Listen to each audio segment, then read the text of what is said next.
We are on, if I'm not mistaken, chapter 14. Is it? Yes. Reading Sri Caitanya-caritamrta, Antya-lila, chapter 14. Lord Sri Caitanya Mahaprabhu's feelings of separation from Krishna. Here we go.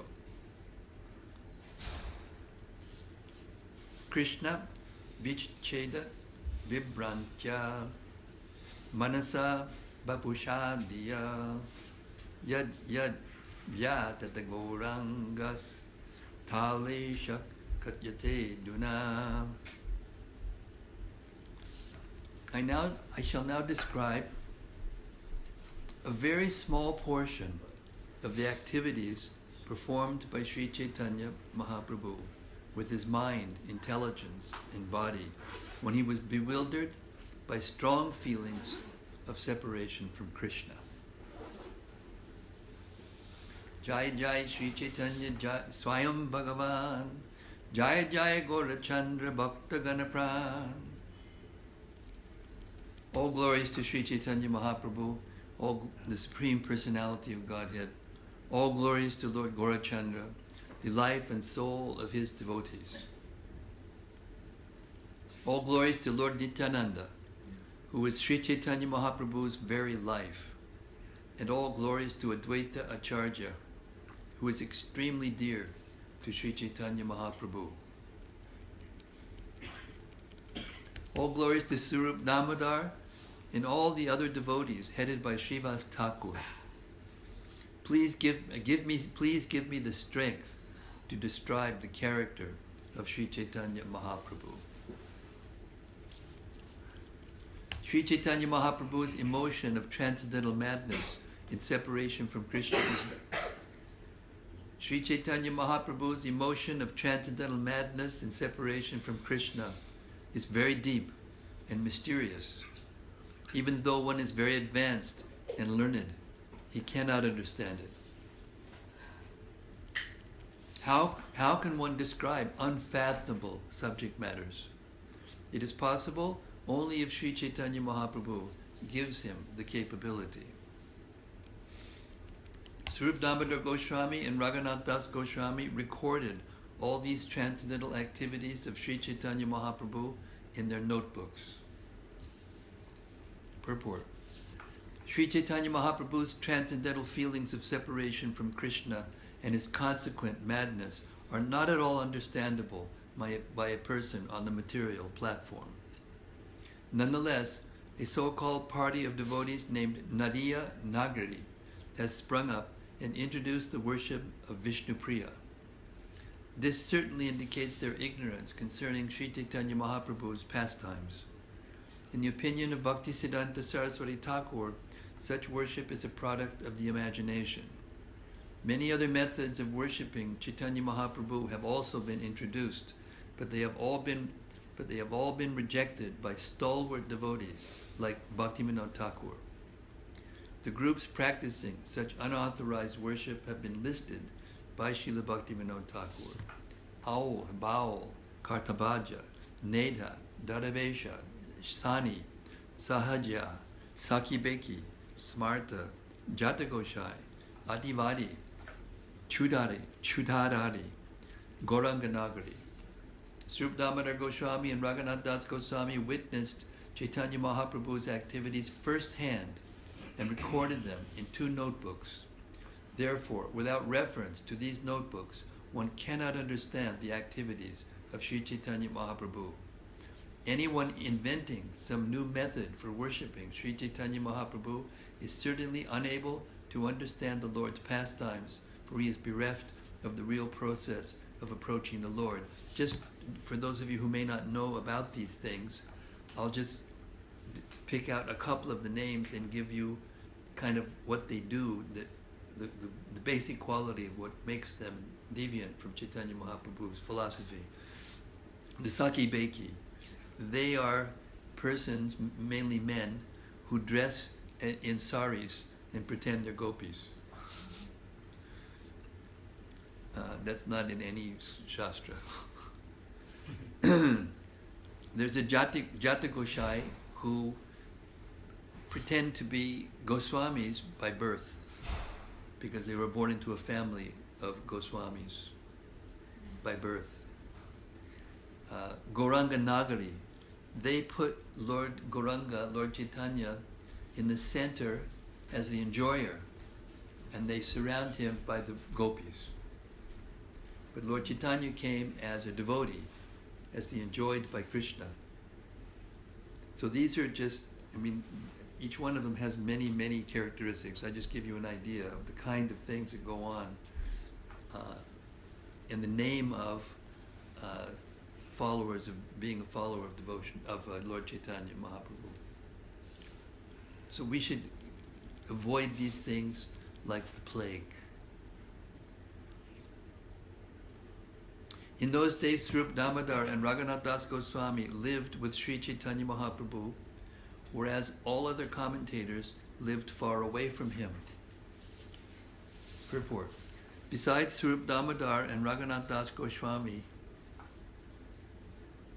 there were many others who also recorded Sri Caitanya Mahaprabhu's activities.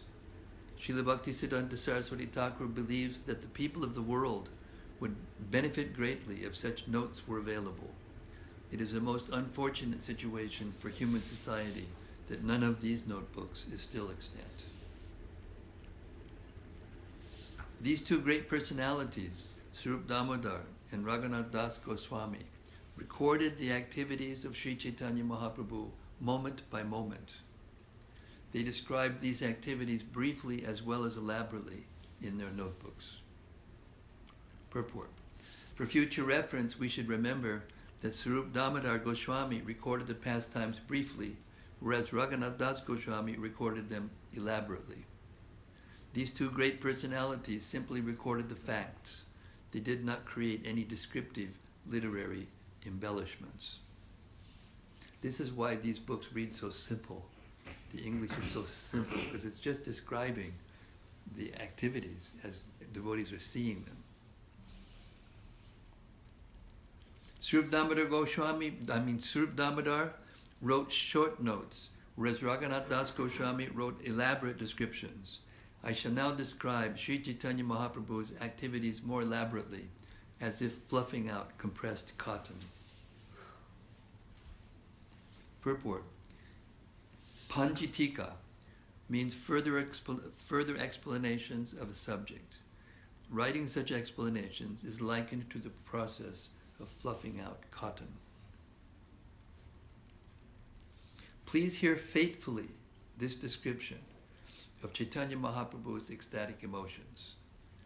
Thus you will come to know of his ecstatic love, and ultimately you will achieve love of Godhead. So there's a good enough reason to quiet the mind and just hear faithfully these descriptions. When Sri Caitanya Mahaprabhu felt separation from Krishna, his condition exactly corresponded to that of the gopis in Vrindavan after Krishna's departure for Mathura. The lamentation of Srimati Radharani when Uddhava visited Vrindavan gradually became a feature of Sri Caitanya Mahaprabhu's transcendental madness. Sri Caitanya Mahaprabhu's emotions exactly corresponded to those of Srimati Radharani when she met Uddhava. The Lord always conceived of himself in her position and sometimes thought that he was Srimati Radharani herself. So when you hear the word madness, it doesn't mean that he's mad. It means that he's acting differently than his external identification indicates.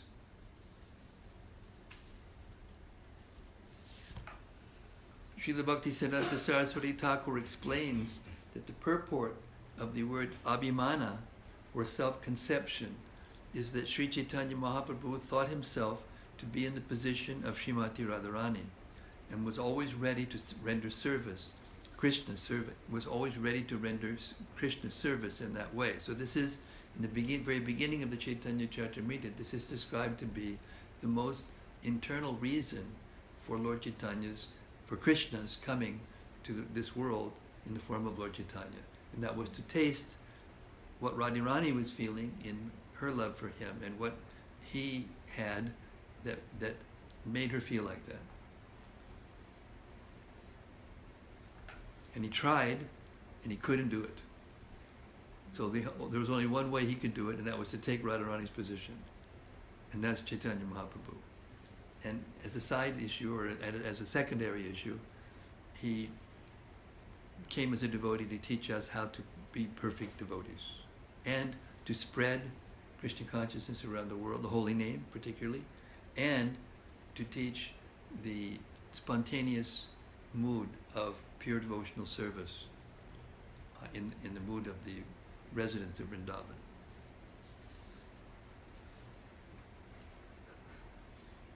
Although Sri Caitanya Mahaprabhu, I'm continuing with the purport. Although Sri Caitanya Mahaprabhu is Krishna himself, he assumed the complexion and emotions of Srimati Radharani and remained in that status. He never assumed the complexion or status of Lord Krishna. Of course, Krishna wanted to experience the role of Srimati Radharani. That is the original cause of his assuming the body of Sri Caitanya Mahaprabhu. Therefore, pure Vaishnavas never disturbed Sri Caitanya Mahaprabhu's conception of being Srimati Radharani. Unfortunately, at the present time, a group of so-called devotees maintain that Sri Caitanya Mahaprabhu is the enjoyer and that they are enjoyers as well. They have actually deviated from devotional service to the Lord. Sri Caitanya Mahaprabhu manifested himself to show that cultivation of love for Krishna in separation is the easiest way of success for all living entities.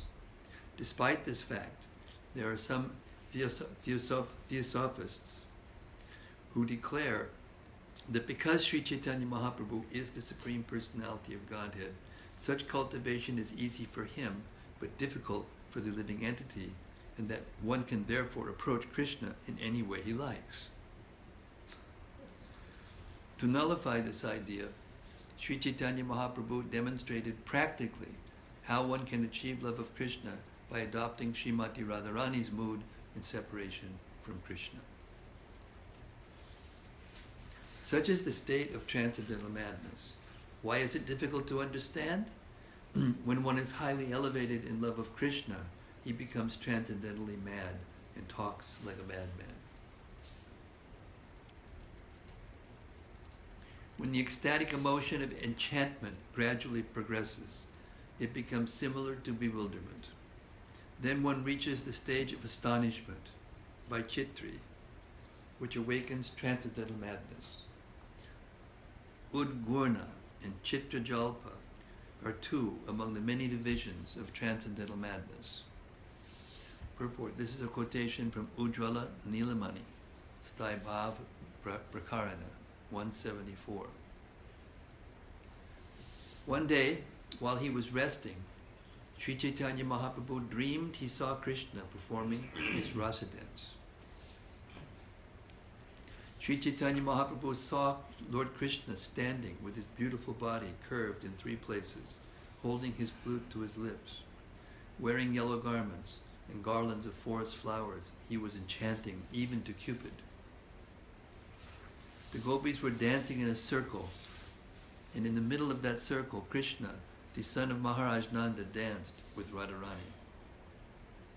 Seeing this, Sri Caitanya Mahaprabhu was overwhelmed with the transcendental mellow of the rasa dance, and he thought, now I am with Krishna in Vrindavan.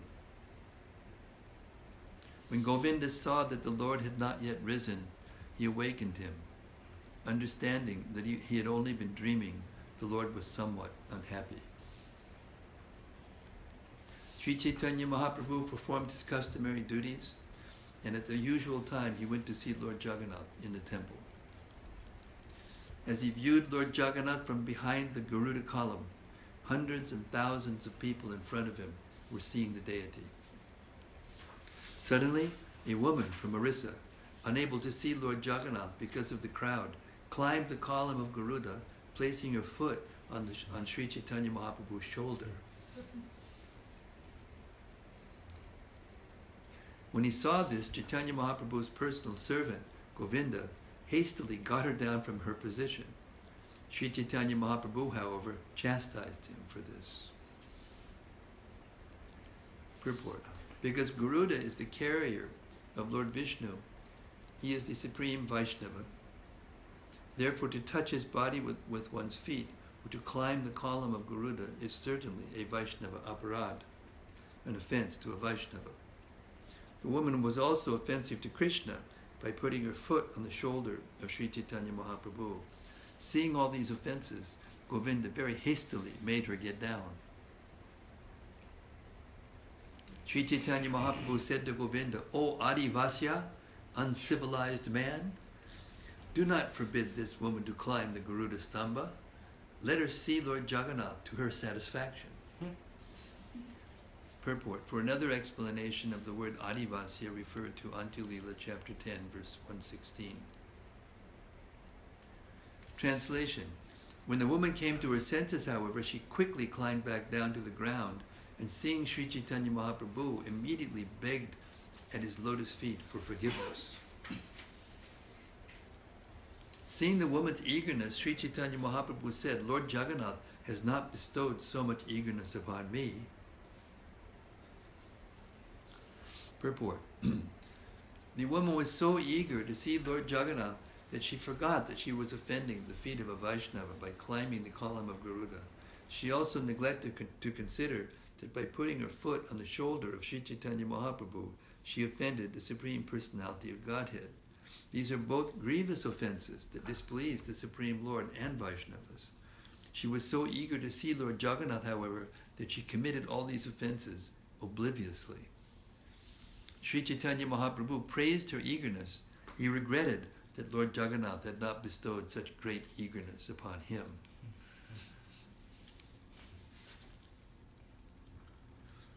She has fully absorbed her body, mind, and life in Lord Jagannath.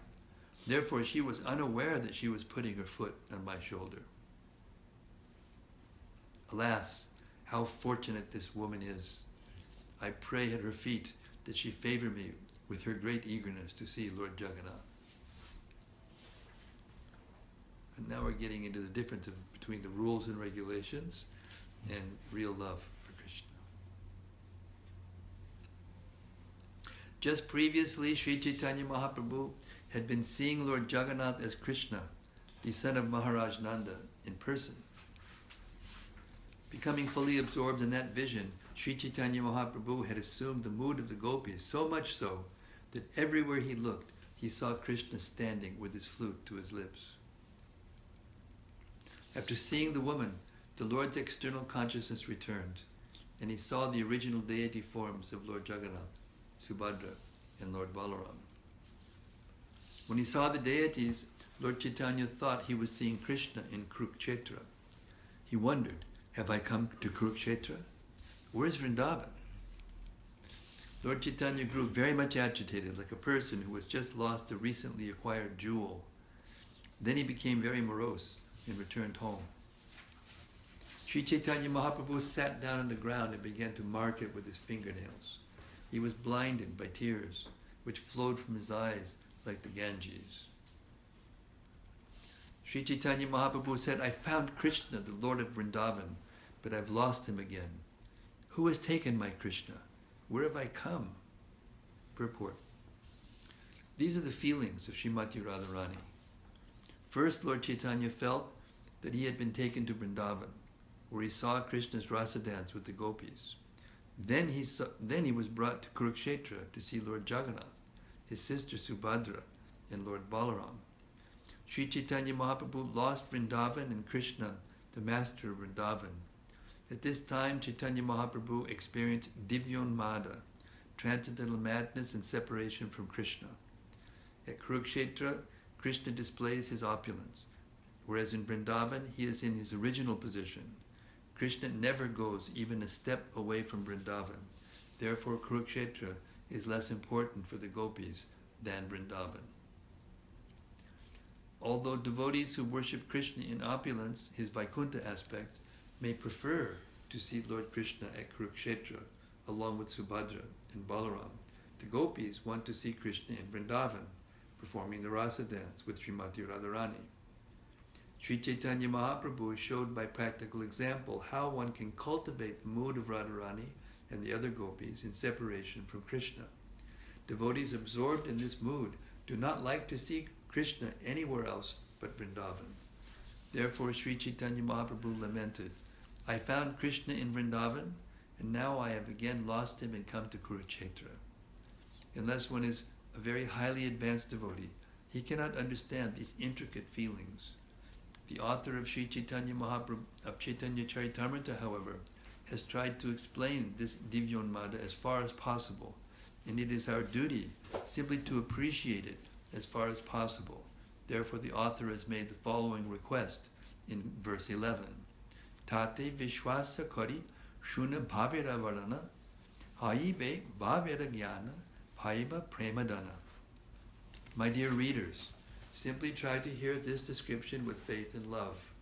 That will help you understand transcendental ecstasy, and at last you will achieve love of Godhead very easily. So this is the essence of why we need to hear these things. Not that we should try to go there and dwell there prematurely, but we should hear these things and try to appreciate. Prabhupada wanted us to hear these things and try to appreciate, but not to dwell there prematurely, artificially. When Sri Caitanya Mahaprabhu dreamed of the rasa dance, he was fully absorbed in transcendental bliss. But when his dream broke, he thought he had lost a precious jewel. Thus Sri Caitanya Mahaprabhu would chant and dance, always absorbed in the bliss of transcendental madness. He carried out the necessities of the body, such as eating and bathing, simply out of habit. At night, Lord Chaitanya would reveal to Swarup Damodar and Ramananda Roy the ecstatic feelings of his mind. Sri Caitanya Mahaprabhu said, at first my mind somehow achieved the treasure of Krishna, but it again lost him. Therefore it gave up my body and home because of lamentation and accepted the religious principles of a Kapalika yogi. Then my mind went to Vrindavan with its disciples, my senses. Purport. This verse is clearly metaphorical. Text 42. Having lost his acquired gem, Sri Caitanya Mahaprabhu became overwhelmed with lamentation by remembering its attributes. Then, grasping the necks of Ramananda Roy and Swarup Damodar Goswami, he cried, alas, where is my Lord Hari? Where is Hari? Finally, he became restless and lost all patience. My dear friends, he said, please hear of Krishna's sweetness. Because of a great desire for that sweetness, my mind has given up all social and Vedic religious principles and taken to the profession of begging, exactly like a mystic yogi. The ring of Krishna's Rasa-lila, manufactured by Shukadev Goswami, the most auspicious craftsman, is as pure as an earring made from a conch shell. The yogi of my mind is wearing that earring upon his ear. From a gourd he has carved out the bowl of my aspirations, and he has taken the bag of my expectations on his shoulder. The yogi of my mind wears the torn quilt of anxiety on his dirty body, which is covered with dust and ashes. His only words are, alas, Krishna. He wears 12 bangles of distress on his wrist and a turban of greed on his head. Because he has not eaten anything, he's very thin.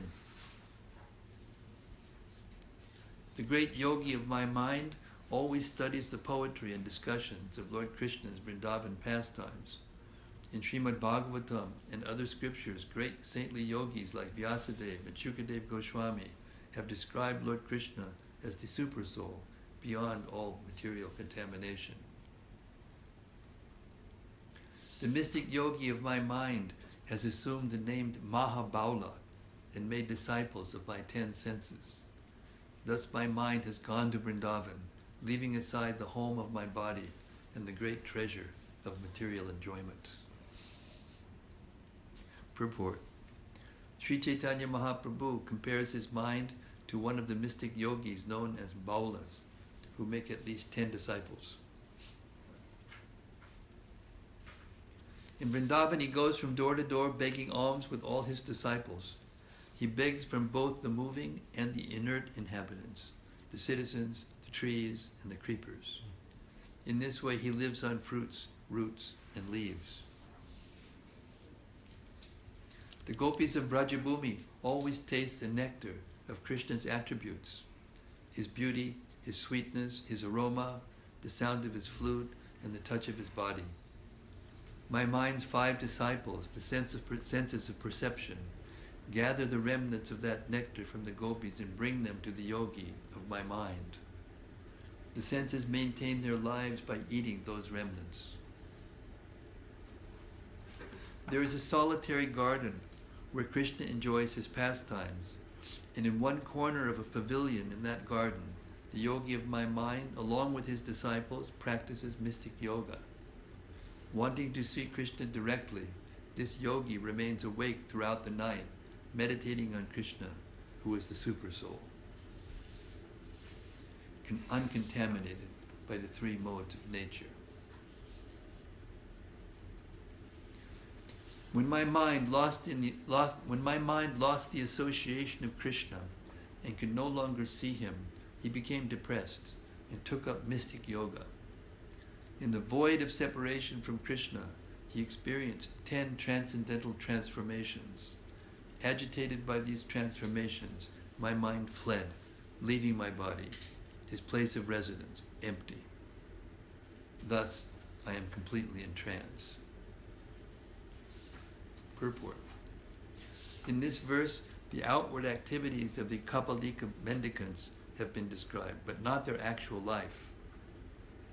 The Kapalika mendicants are tantric materialists who carry skulls in their hands. They are not Vaishnavas and have nothing to do with spiritual life. Therefore, they are untouchable.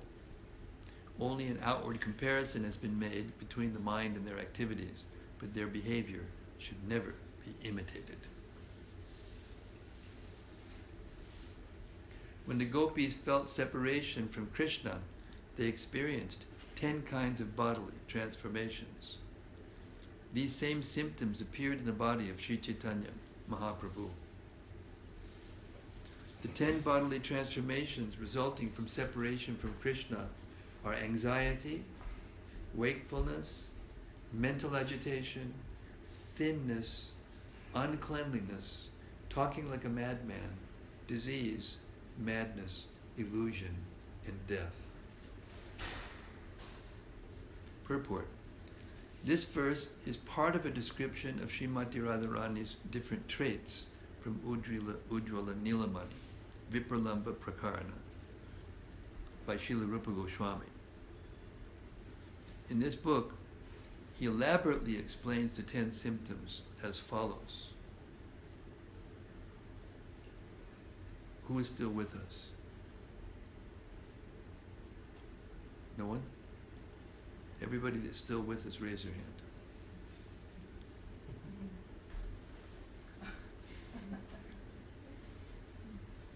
Wake up. Jeev Jago, Gora Chandra Bole. Purport. This verse is part of a description of Srimati Radharani's different traits from Ujjvala Nilamani, Vipralamba Prakarana 153 by Srila Rupa Goswami. In this book, he elaborately explains the 10 symptoms as follows. Chinta, anxiety. As stated in the Hamsadutta, at Akrura's request, Krishna and Balaram left the house of Nanda Maharaj for Mathura. At that time, the mind of Srimati Radharani was disrupted, and she became almost mad because of extreme separation from Krishna. She experienced great mental pain and agitation, which caused her to drown in mental speculation in the river of anxiety. She thought, now I am going to die, and when I die, Krishna will surely come back to see me again. But when he hears of my death from the people of Vrindavan, he will certainly feel very unhappy. Therefore, I shall not die. This is the explanation of the word chinta.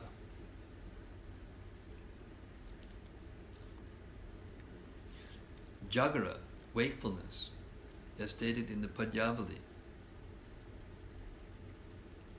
Thinking herself very unfortunate, Srimati Radharani addressed her very dear friend Vishaka. My dear friend, if I could see Krishna in my dreams, I would certainly be glorified for my great fortune. But what can I do? Sleep also plays mischievously with me. Indeed, it has become my enemy. Therefore, I have not slept since the departure of Krishna. Udvega, mental agitation. This word is explained in the Hamsadutta as follows. Srimati Radharani addressed Lalita. My dear beautiful-faced Lalita, I cannot express how my heart is burning. It is a great, unfathomable ocean of anxiety. Still, I wish to offer my obeisances at your lotus feet. What shall I do? Please consider my condition and advise me how I can become peaceful, even for a moment. That is my desire. Tanava, thinness, is described as follows. When Uddhava returned to Mathura after visiting Vrindavan, Lord Krishna inquired from him about Radharani and Vishaka. Uddhava replied as follows. Consider the condition of the gopis. Srimati Radharani especially is in a very painful condition because of separation from you.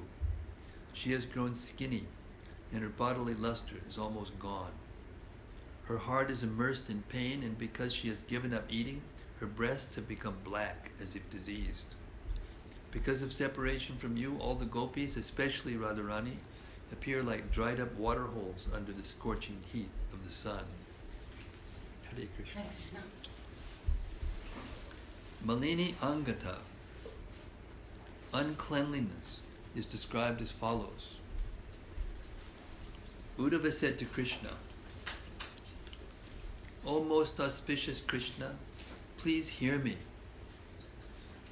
The tribulation caused by your absence has made Vishaka languid.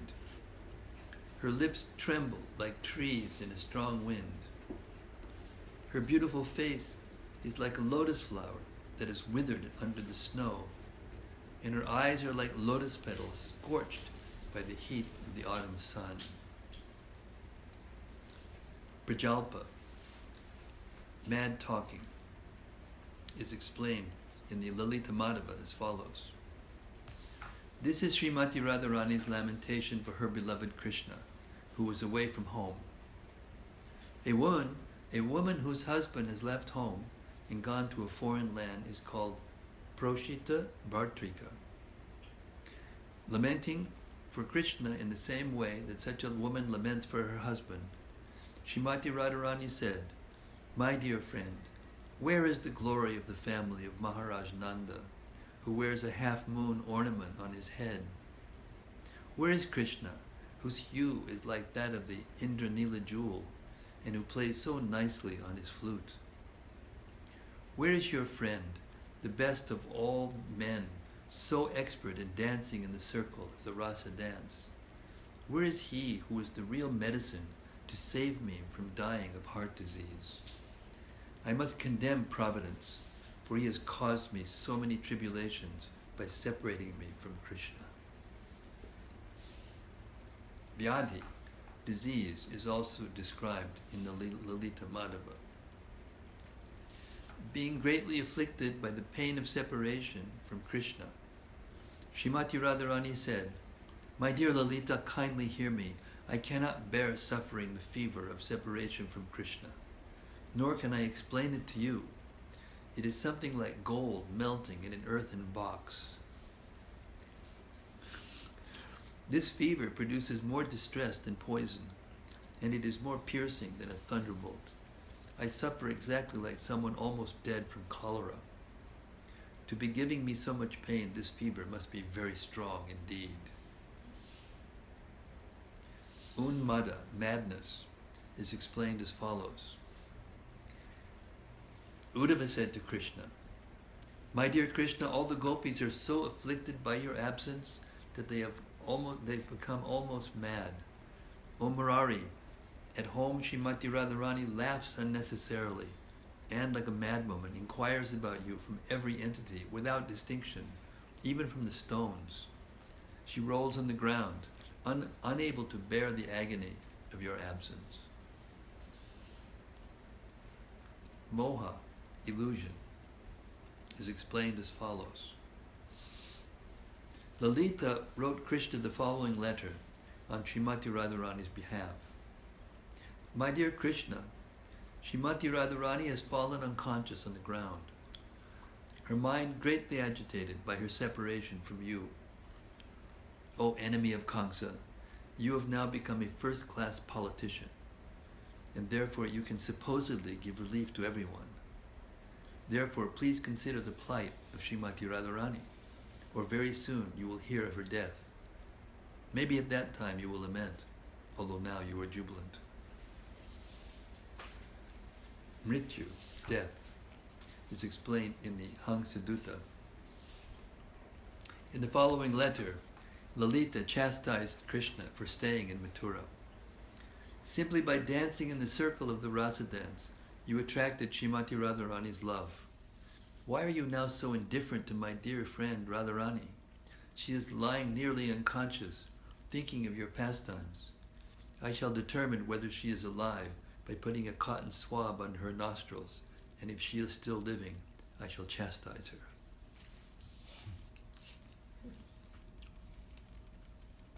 Sri Caitanya Mahaprabhu was overwhelmed night and day by these 10 ecstatic conditions. Whenever such symptoms arose, his mind became unsteady. After speaking in this way, Sri Caitanya Mahaprabhu fell silent. Then Ramananda Roy began to recite various verses. Ramananda Roy recited verses from Srimad Bhagavatam, and Srup Damodar Goswami sang of Krishna's pastimes. In this way, they brought Sri Caitanya Mahaprabhu to external consciousness. After half the night had passed in this way, Ramananda Roy and Srup Damodar Goswami made Sri Caitanya Mahaprabhu lie down on his bed in the inner room. Then Ramananda Roy returned home, and Srup Damodar Goswami and Govinda lay down in front of the door to Sri Caitanya Mahaprabhu's room. Sri Caitanya Mahaprabhu remained awake throughout the night, chanting the Hare Krishna mantra very loudly. After some time, Srup Damodar could no longer hear Sri Caitanya Mahaprabhu chanting. When he entered the room, he found the 3 doors locked, but Sri Caitanya Mahaprabhu was gone. All the devotees were very anxious when they saw that the Lord was not in his room. They wandered about, searching for him with a warning lamp. After searching for some time, they came upon Sri Caitanya Mahaprabhu lying in a corner by the northern side of the Singadwara gate. At first they were overjoyed to see him, but when they saw his condition, all the devotees, headed by Srup Damodar Goswami, were very anxious. Sri Caitanya Mahaprabhu was lying unconscious, and his body had become elongated to 5 or 6 cubits. There was no breath from his nostrils. Each of his arms and legs had become 3 cubits long. Only skin connected the separated joints. The Lord's body temperature, indicating life, was very low. All the joints in his arms, legs, neck, and waist were separated by at least 6 inches. It appeared that only skin covered his elongated joints. Seeing the Lord's condition, all the devotees were very unhappy. They almost died when they saw Sri Caitanya Mahaprabhu with his mouth full of saliva and foam and his eyes turned upwards. When they saw this, Srup Damodar Goswami and all the other devotees began to chant the holy name of Krishna very loudly into Chaitanya Mahaprabhu's ear. After they had chanted in this way for a long time, the holy name of Krishna entered the heart of Sri Caitanya Mahaprabhu, and he suddenly arose with a loud shout of Haribol. As soon as the Lord returned to external consciousness, all his joints contracted and his entire body returned to normal. Srila Raghunath Das Goswami has described these pastimes elaborately in his book, Gauranga Stava Kalpa Vriksha. In the house of Kashi Mishra, Sri Caitanya Mahaprabhu would sometimes be greatly aggrieved, feeling separation from Krishna. The joints of his transcendental body would slacken, and his arms and legs would become elongated. Rolling on the ground, the Lord would cry out in distress, in a faltering voice, and weep very sorrowfully. The appearance of Sri Caitanya Mahaprabhu awakening in my heart maddens me. Purport. This verse is Gauranga Stava Kalpa Vriksha 4. Sri Caitanya Mahaprabhu was very much astonished to find himself in front of the Singadwara. He asked Swarup Damodar Goswami, "Where am I? What am I doing here?" Swarup Damodar said, "My dear Lord, please get up. Let us go to your place. There I shall tell you everything that has happened." Thus all the devotees, supporting Sri Caitanya Mahaprabhu, took him back to his residence. Then they all described to him what had happened. Hearing the description of his condition while he had lain near the Singadwara, Sri Caitanya Mahaprabhu was very astonished. He said, "I do not remember any of these things. All I can remember is that I saw my Krishna, but only for an instant. He appeared before me and then, like lightning, immediately disappeared. Just then, everyone heard the blowing of the conch shell at the Jagannath temple. Sri Caitanya Mahaprabhu immediately took his bath and went to see Lord Jagannath. Thus I have described the uncommon transformations of the body of Sri Caitanya Mahaprabhu. When people hear about this, they are very much astonished. No one has witnessed such bodily changes elsewhere, nor has anyone read of them in the revealed scriptures. Yet Sri Caitanya Mahaprabhu, the supreme sannyasi, exhibited these ecstatic symptoms. These ecstasies are not described in the Shastras, and they are inconceivable to common men. Therefore, people in general do not believe in them. Raghunath Das Goswami lived continuously with Sri Caitanya Mahaprabhu. I am simply recording whatever I ever heard from him. Although common men do not believe in these pastimes, I believe in them totally. One day, while Sri Caitanya Mahaprabhu was going to the sea to bathe, he suddenly saw a sand dune named Chataka Parvata. Sri Caitanya Mahaprabhu mistook the sand dune for Govardhan Hill and ran toward it. Lord Chaitanya said, "Of all the devotees, this Govardhan Hill is the best. O my friends, this hill supplies Krishna and Balaram, as well as their calves, cows, and cowherd friends, with all kinds of necessities, water for drinking, very soft grass, caves, fruits, flowers, and vegetables. In this way, the hill offers respect to the Lord. Being touched by the lotus feet of Krishna and Balaram, Govardhan Hill appears very jubilant." Purport. This is a quotation from Srimad Bhagavatam 10:21-18. It was spoken by the gopis when Lord Krishna and Balaram entered the forest in the autumn. The gopis spoke among themselves and glorified Krishna and Balaram for their pastimes. And we have commentary from our acharyas that this verse was actually spoken by Srimati Radharani herself. Reciting this verse, Sri Caitanya Mahaprabhu ran toward the sand dune as fast as the wind. Govinda ran after him, but he could not approach him. First, one devotee shouted loudly, and then a tumultuous uproar arose as all the devotees stood up and began to run after the Lord.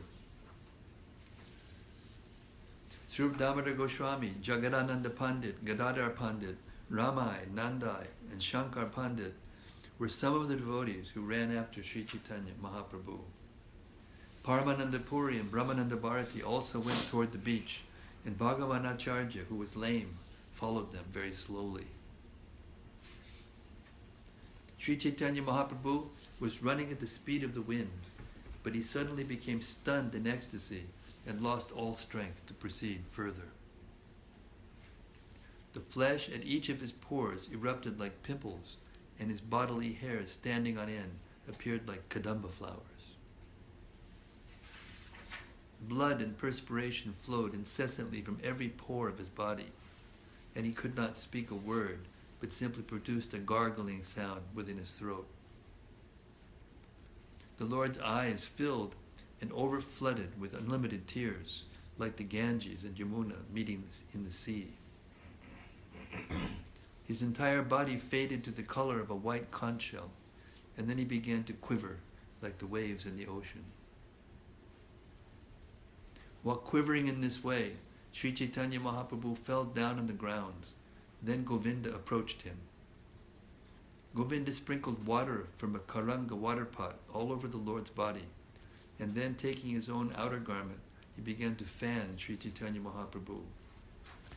When Swarup Damodar and the other devotees reached the spot, they saw the condition of Sri Caitanya Mahaprabhu. They began to cry.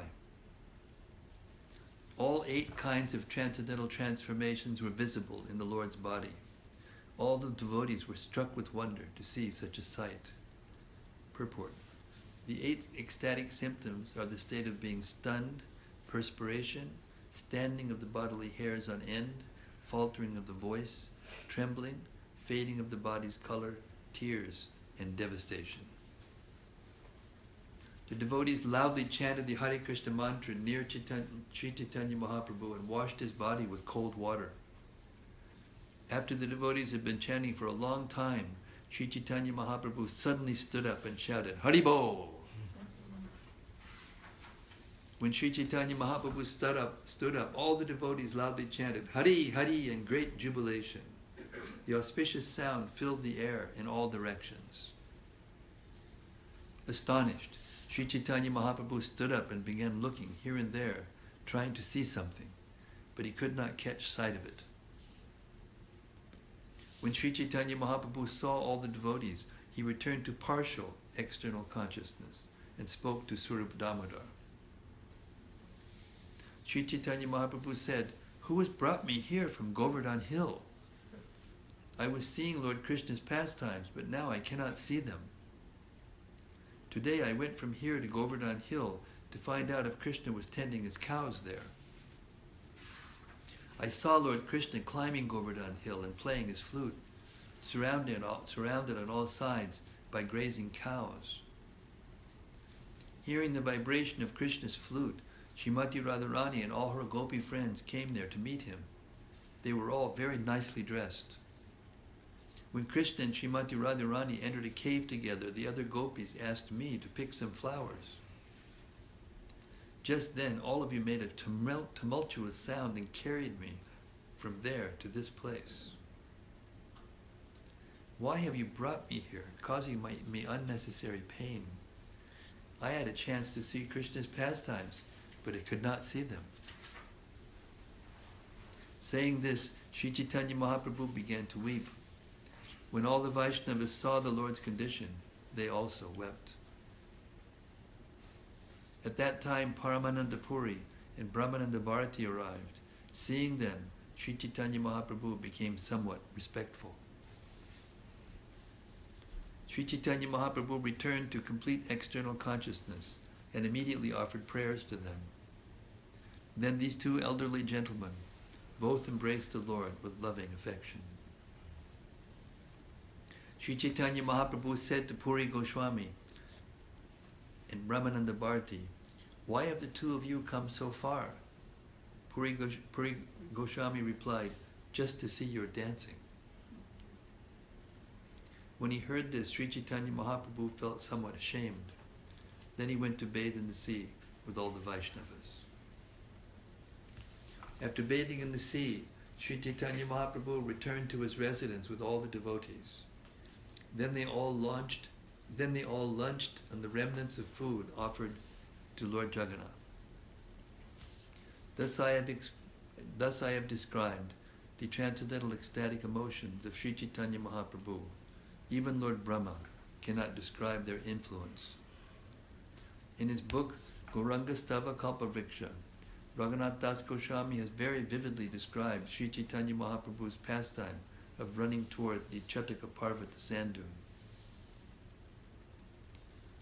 Near Jagannath Puri is a great sand dune known as Chataka Parvata. Seeing that hill, Sri Caitanya Mahaprabhu said, "Oh, I shall go to the land of Braj to see Govardhan Hill." And then he began running madly toward it, and all the Vaishnavas ran after him. This scene awakens in my heart and maddens me. Purport: this verse is Gauranga Stalva Kalpavriksha 8. Who can properly describe all the uncommon pastimes of Sri Caitanya Mahaprabhu? They are all simply his play. I have briefly described them just to give an indication of his transcendental pastimes. Nevertheless, anyone who hears this will certainly attain the shelter of Lord Krishna's lotus feet. Praying at the lotus feet of Sri Rupa and Sri Raghunath, always desiring their mercy, I, Krishnadas, narrate Sri Caitanya-caritamrta, following in their footsteps. Thus end the Bhaktivedanta purports to Sri Caitanya-caritamrta, Antya-lila, 14th chapter, describing Sri Caitanya Mahaprabhu's transcendental ecstatic emotions and his mistaking Chataka Parvata for Govardhan Hill. Hare Krishna. So, are there any reflections or questions or comments?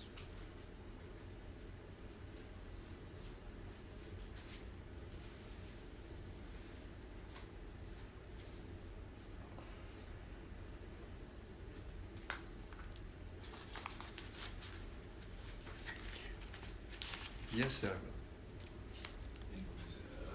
It was yesterday. I think it was yesterday that Lord Chaitanya heard some beautiful Chaitanya heard some beautiful chanting, and he didn't know it was a woman. and he didn't know it was a woman, and he started running toward her. And then one of his servants protected him. Then Govinda protected him. Yeah, so I think, I don't know if it was that or something. So I think, I don't know if it was that or something. You said you were going to say something about. You said you were going to say something I mean, your about. I don't know what you were going to say. Well, that makes two of us. He said, I don't know what you were going to say, and I can't remember what I was going to say either. But it was a nice try.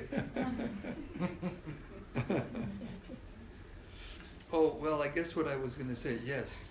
You said you were going to explain more about association with women, but then you said it's not applied to devotee devotion. Yeah, that's what I said.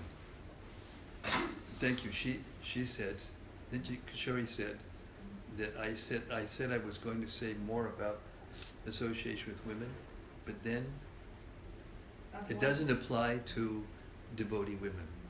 That's right. But still, externally, Lord Chaitanya was a sannyasi, and so externally he was very strict about getting too close or getting too intimate. Oh yes, I remember what I was going to say now. Thank you, Sarva.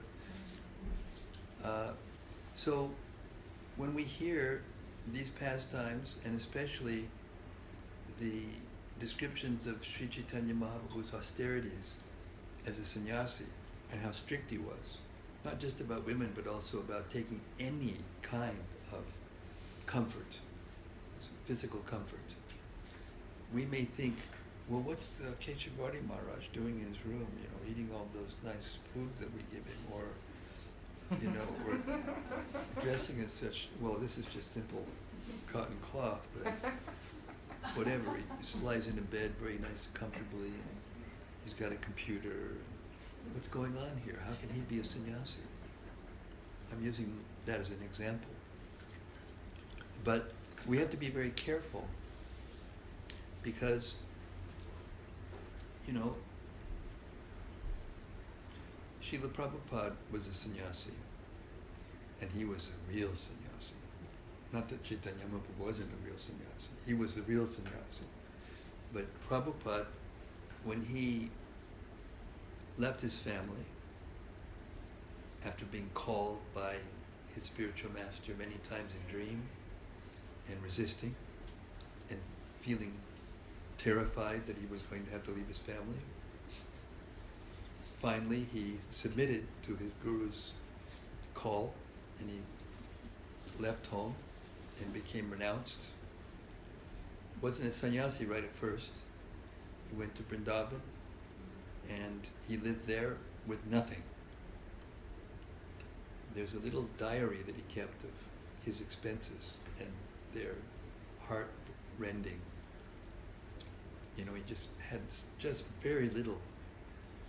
He went from being a big businessman and having so much, you know, to having nothing. And he just every day contemplated how he would follow the instructions of his Guru Maharaj to preach Krishna consciousness in the English language. And in his heart, he kept the desire to go to the West. And after some time, one of his godbrothers asked him to come to the Mat, I think it was in Delhi, and help them with one publication, because they knew that he was a literary man. So his response was, I'll come there, but first of all you have to give me a dhoti. He didn't even have a proper dhoti. So he lived like that for 9 years, 10 years in Vrindavan. I mean, he went to Delhi and then he came back to Vrindavan, but mostly he was living like that. And then when he was tested, you know, so that was the kind of sannyas that you generally practice when you're living in Vrindavan, you know. But even then, he was criticized because he was going back and forth to Delhi, and sannyasis who live that lifestyle, they usually just stay in Vrindavan. They don't go out. The Prabhupada went out, and he started going back and forth to printers and, you know, distributing his Back to Godhead pamphlets, and finally he, on the suggestion of one of his, you know, friends, he decided to write books, and then he started to write the Bhagavatam, and then for a long time he stayed in Vrindavan, just living a super renounced, you know, simple life. And then it came time, and Krishna started to respond to his desire when he was ready. And then he came to the West, and the rest is history. I mean, by the time he left, he had, you know, buildings in every country of the world practically, and wherever he went, devotees were showering him with opulence and so many things. Of course, Prabhupada never took it that anything was his, but externally, he looks more opulent than any, you know, anyone. So we have to be very careful, you know, and those of us who have taken sannyas in the footsteps of Prabhupada and travel and preach and try to, you know, convince as many people as possible to join, and now that we've been here for a long time, to encourage the devotees to go deeper and deeper into their Krishna consciousness. You know, we accept all the things we need to travel and to stay healthy in all the different kinds of weather. What to speak of when I got this sick and was here, and all the love and attention and care I've been getting, you know.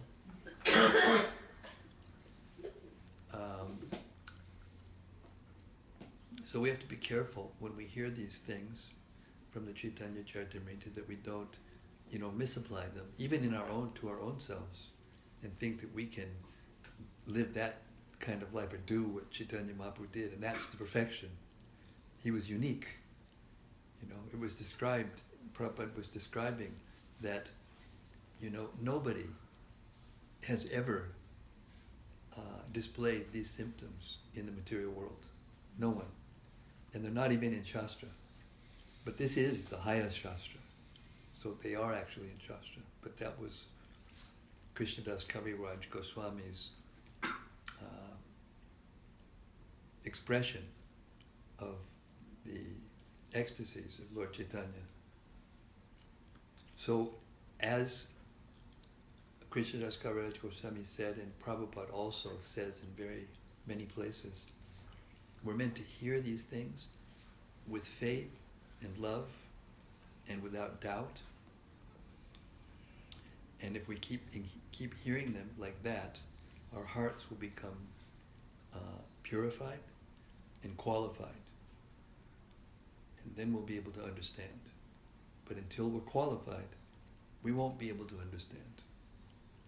Practically no one can understand these pastimes, but we can appreciate them. The more we become purified and honest, then we can appreciate. So that's what we're supposed to do with these things. And that's why I've selected this part of the Caitanya-caritamrta to read out loud to the devotees in more or less public, because it's very important. Prabhupada stopped, I think I mentioned this the other night, that he stopped his translation of the Bhagavatam, which was his magnum opus, his main work of his life, at the 5th canto. He had finished the manuscript, but he hadn't printed. And then he stopped, and he completed the whole Caitanya-caritamrta, even at the expense of perhaps not finishing the Bhagavatam, which he didn't. That's how important the Caitanya-caritamrta was to Srila Prabhupada.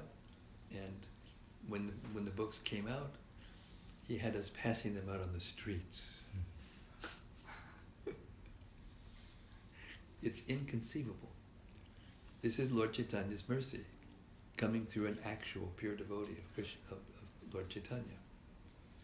And we can't actually enter into a proper understanding of Radha and Krishna and their pastimes with the residents of Vrindavan unless we actually go through Chaitanya Mahaprabhu. So we're allowed to hear about, Krishna's pastimes with the residents of Vrindavan, especially the gopis, through these ecstasies of Chaitanya Mahaprabhu, and we're protected. We can hear them and be protected by Chaitanya Mahaprabhu's mercy.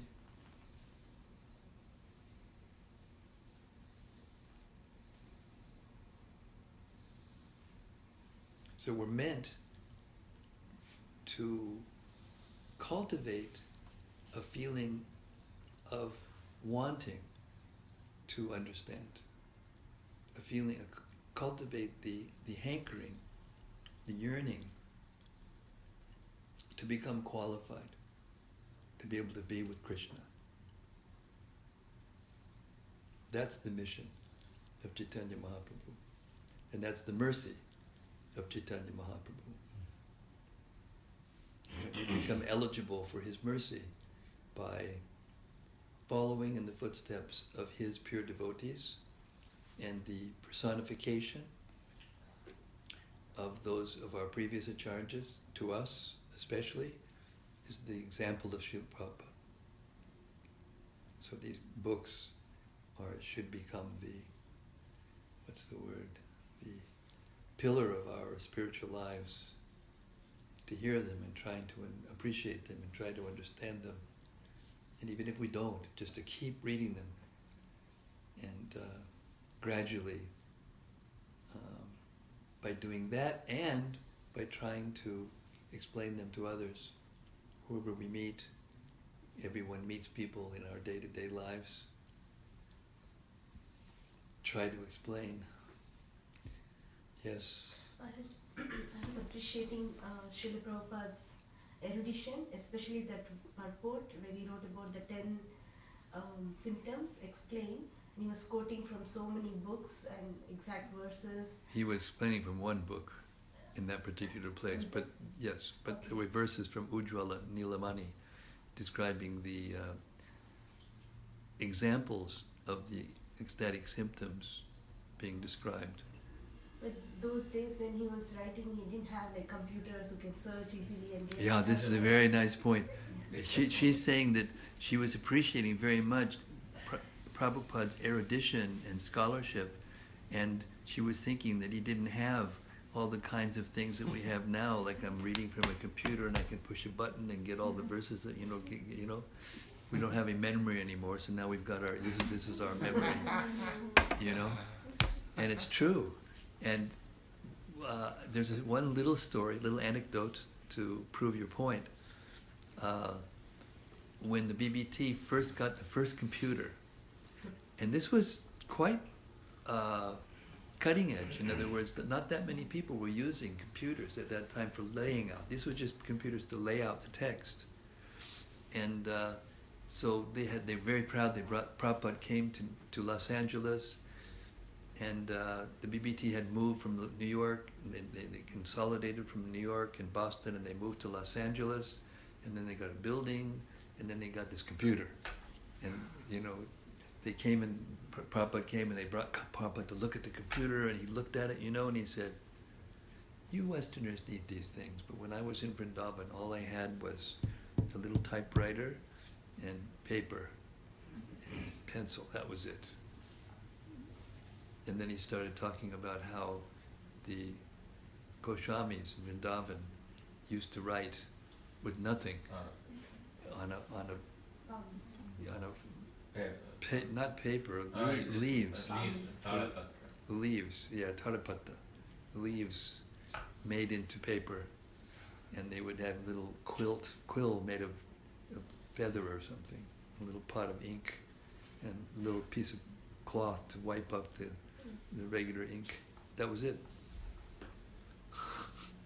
And they wrote all these books like that. Not even desks. See, here we go. There he is. That's Sanatana Goswami. Or Rupa Goswami. Either Rupa or Sanatana Goswami. And there's Radharani coming to bring him something, so that he could eat something, drink some water, milk or something. So that's how these books became written. And it was very difficult to get a manuscript there in those days. Very rare. There was no books. They were the manuscripts, handwritten. And if you wanted the book, you had to write it by hand, the whole thing. So therefore Prabhupada was laughing. We had this big computer and everything. But he said at the same time, now we can use this to put out many books and publish them and distribute them, in mass to the people. So this was Prabhupada's desire, to uplift the human society by the mass distribution of his books and the chanting of the Hare Krishna mantra. These two activities are the most important. To hear his books, try to assimilate them, try to appreciate them, and try to understand them. We're not going to be scholars. We're not going to be able to memorize the verses and analyze things like you were mentioning, all these high esoteric scriptures. But we can hear, and try to understand and appreciate. And by that, our hearts are purified and our minds become purified, and then we can understand. And when we can understand, then we will want to go back to Godhead. This is the essence. You have to want very strongly to go back to Godhead. And then that desire will help you to, resist the temptations of all the things in the material world and the conflicts that go in trying to, organize and cooperate in a worldwide movement like Prabhupada gave us, an international society for Krishna consciousness. And with that, I'm going to stop. It's exactly 8:15. Thank you. Oh wait, our doctor Hari Balab wants to say something. No, I just Mata, what she was asking actually. To me, he's saying what Mataji just said to me. To me, that Prabhupada was not an ordinary person. To me, Prabhupada was not an ordinary person. He came from the spiritual world. Get all the knowledge. Because no he was reference books, nothing. Because he was sitting able to get and all the writing knowledge. and, or typing, and especially the early stages in this kind of movement, he was dictating by dictaphone. He was dictating by dictaphone. So, I mean, he did not have any reference books.